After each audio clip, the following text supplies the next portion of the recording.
Hi, Assalamualaikum warahmatullahi wabarakatuh. My name is Muhammad Badrul Amin bin Rozman and I am from KBA 1195B. I am going to talk about the introduction of international banking involvement. What are the factors that contributed to the international banking involvement? The banking industry has experienced massive consolidation in recent years. The process of acquisitions of large corporations as well as existing banks has further expanded the international banking sector.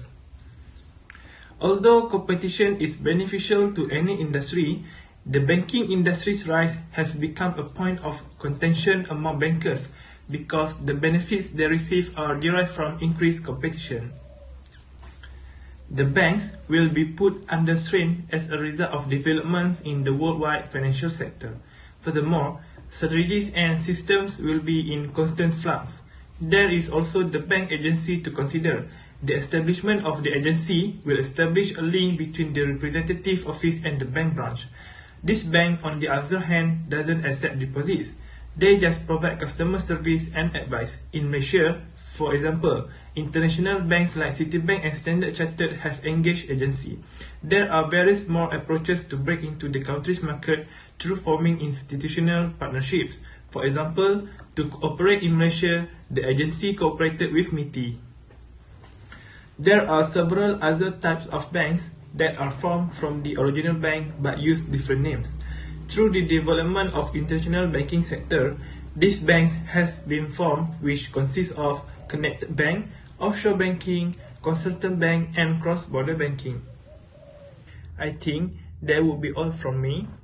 I will pass the time now to the next presenter, Nur Afifah binti Dhul Kamal, to explain to us about the rising of international banking. Assalamualaikum warahmatullahi wabarakatuh.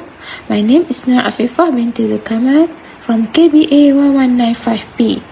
My metric number is 2018283118. International banking has grown significantly over the past 30 years. The shape and geographical coverage reflect two important aspects of the role played by international banks' global economy. After growing strongly in the past few decades, international banking activity is accelerating in the year before the financial crisis. Measured by cross-border loan expansion and the loan demand of the foreign bank, the scale of international banking changed dramatically between 1985 and 2009. Total international bank lending as a share of GDP rose gradually from the mid-1980s to early 2000s before accelerating sharply in subsequent years. The measure nearly doubled between 2002 and 2008, even though the growth was disturbed by the recent financial crisis. It still remained near peak levels. Until the early 2000s, international lending activity closely tracked the expansion of international trade. The rapid increase in international trade activity contributing to the growing fraction of the economy reflecting the increasing level of real economic integration. On the other hand, after early 2000s, international banking activity has grown more rapidly. One possible explanation is that trade does not fully capture real economic integration. International banking activity are an important component of the broader financial process of globalization and integration. This measure construct as the total national stock of international external assets and liabilities. Overall, international financial integration has accelerated since the mid-1990s in industrial countries, increasing gradually around the world. Assalamualaikum. My name is Nur Ain binti Sobri from KBA 1195B. My metric number is 2019227064. So, I will share about the mergers and acquisition in international banking. What is mergers and acquisition? A merger occurs when two firms of comparable size join forces to form a new and larger entity. When a larger corporation buys a smaller company and absorbs its operations, this is referred to as an acquisition. First thing first, horizontal, vertical and conglomerate mergers are the three primary forms of mergers. Many of the most significant mergers involve horizontal mergers to attain economies of scale. Companies at the same stage in the same industry unite in a horizontal mergers to decrease costs or increase product options. Vertical mergers occurs when a business acquires another company in the same industry. A vertical mergers involve two firms that supply a particular product or service but are at different manufacturing process phase. Next, a horizontal merger is a merger of company consolidation between companies in the same industry. This merger is expected as larger organizations establish more efficient economies of scale. Lastly, conglomerate mergers occur when two companies engage in completely unrelated commercial activities. These mergers often occur between organizations in different industry or firms in other geographical regions. Lastly, I will share a little bit about an acquisition. An acquisition occurs when one firm purchases the majority of all of the share of another company to obtain control of the company. There are some motives for acquisition are listed, which is a means of entering a foreign market, a business development strategy, and lastly, to reduce excess capacity and competition. Hi, Assalamualaikum warahmatullahi wabarakatuh. My name is Norfairuz binti Taha from KBA 1195B. So, I want to talk about a digital bank. Digital banking is the transition to online banking, in which banking services are supplied through the internet.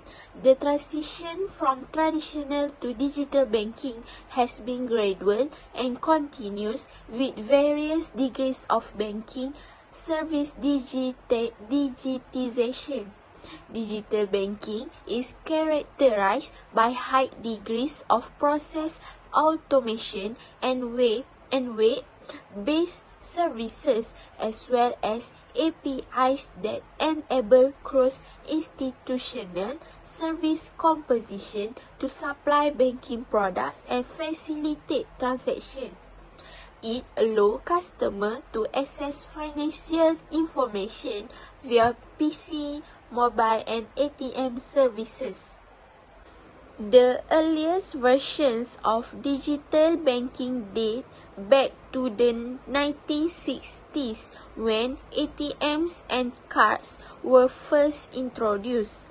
As early broadband internet became available in the 1980s, digital networks began to connect shops with suppliers and consumers, resulting in the development of early online catalogs and inventory software systems.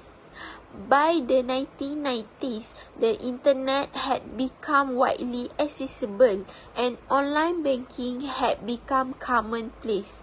In the early 2000s, advances in broadband and e-commerce systems gave rise to what is now known as the modern digital banking industry. The growth of smartphones over the next decade paved the way for mobile transactions beyond ATMs. Smartphones are currently the preferred way of digital banking for more than 60% of users. Hi and Assalamualaikum. My name is Norifa Shazliana binti Mama Azlan. I'm from KBA 1195B. Thank you, Norfairuz, for the explanation of digital banking. As a conclusion, the rise of international banking has greatly affected many parties, especially financial institutions. When there is an increase in international trade activity, it has affected economic income and also environmental equality. Let's talk about the types of mergers. First, horizontal, which is a constellation between companies in the same industry. Secondly, vertical mergers are slightly different. from horizontal mergers, where these mergers are between different companies but from the same industry, depending on the result at the initial or final stage. Third, conglomerate mergers are among companies that carry out different commercial activities.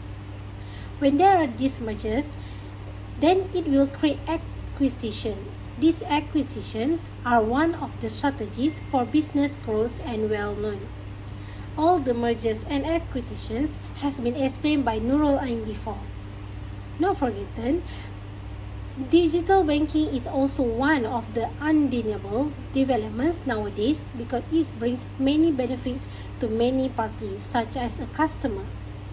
Last but not least, there are many efforts along with evidence that show the development of international banking nowadays. So that's all from us. Thank you.